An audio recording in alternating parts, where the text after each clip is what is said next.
voie 17, en raison de difficultés de gestion du trafic, le TER Picardie. Loin du tumulte de la vie quotidienne, une association, le chemin de fer de la Vallée de l'Eure, propose à ses clients des voyages en train rétro.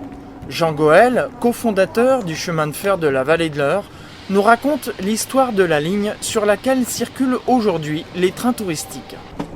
La ligne sur laquelle nous roulons est tout ce qu'il reste de l'ancienne ligne d'Orléans à Rouen, ligne fort ancienne puisqu'elle date de la fin du 19e siècle, plus exactement entre 1863 et 1873. Et elle avait été conçue pour faciliter l'exportation des produits manufacturés de la Vallée de l'Eure et le blé de la plaine de la Beauce, et, en notre sens, faciliter l'arrivée des matières premières nécessaires. La ligne n'a jamais tout à fait répondu aux espoirs de ses promoteurs, et hormis pendant les deux guerres mondiales où elle a rendu d'immenses services aux armées et à la population civile, elle n'a jamais été très fréquentée. Ainsi, en 1951, on décida de fermer au trafic voyageurs face à la forte concurrence automobile, la portion entre Louviers et Bueil. En 1989, la SNCF, alors qu'il existait encore un trafic marchandises, décida d'arrêter toute circulation. Quelques passionnés ne se résignaient pas à voir disparaître cette trace du chemin de fer et estimaient que la ligne avait encore un fort potentiel touristique.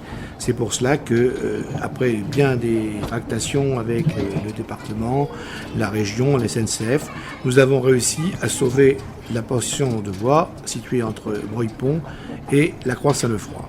Toutefois, n'est exploitée actuellement que la portion entre Chambray et Breuil-Pont.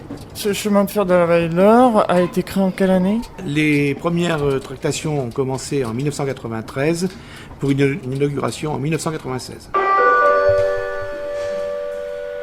Votre attention s'il vous plaît, le train à destination de Breuil-Pont, départ prévu à 14h50, partira voie 2.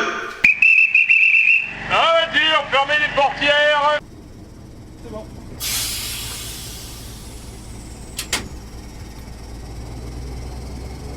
Isabelle Dubos, vous êtes chargée touristique pour le chemin de fer de la Vallée de l'Eure.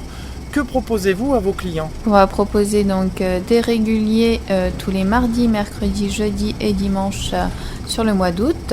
Et ensuite, à partir de septembre, on va proposer de l'événementiel avec un train Comté-Lampion en septembre, les journées du patrimoine, les trains de la citrouille en octobre et on clôturera la saison avec les trains du Père Noël en décembre.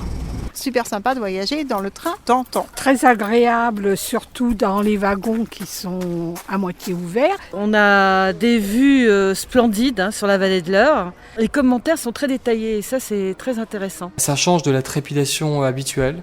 On était sur une sorte d'éloge de la lenteur à travers ce petit train et ça fait du bien. On ne peut que conseiller à nos amis de revenir vous voir. L'équipe est sympathique. On a développé une prestation à côté train-resto ambiance rétro avec encore quelques dates puisqu'on va avoir un déjeuner à bord le 24 août, un autre en septembre, en octobre, en novembre et un spécial Saint-Nicolas le samedi 6 décembre.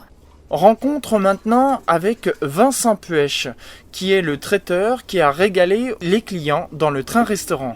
Ça fait à peu près 1 an et demi que je me suis installé en tant que chef à domicile et traiteur. Et donc j'ai eu un contact avec Monsieur Husson qui était intéressé par mes services en fait pour cuisiner dans le train. Et donc on s'est mis d'accord et puis voilà.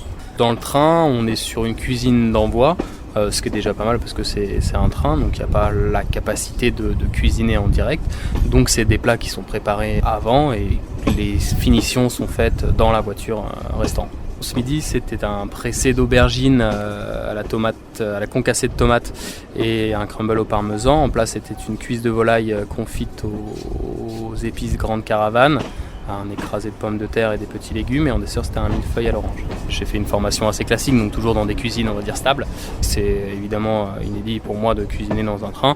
Après c'est différent, on s'adapte, tout peut pas être faisable, donc on s'adapte un petit peu au fait que la voiture bouge, au fait que des fois ça ralentit un peu plus brusquement. Voilà, il y a des petites choses comme ça. Donc après c'est une expérience différente d'un restaurant classique, mais c'est intéressant également.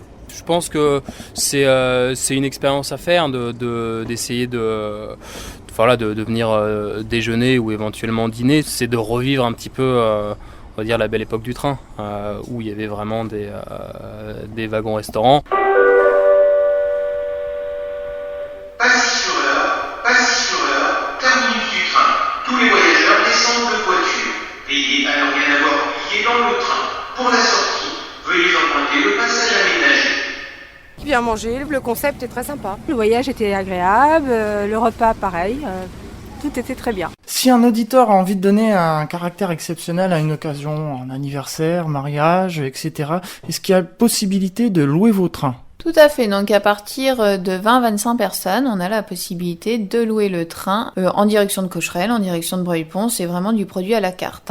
Les trains resto peuvent aussi être loués donc sur un minimum de 25 et un maximum de 60. Pour avoir les dates, vous pouvez bien sûr téléphoner directement à la gare de Passy-sur-Eure, 02 32 36 04 63, ou bien visiter notre site internet www.cfve.org.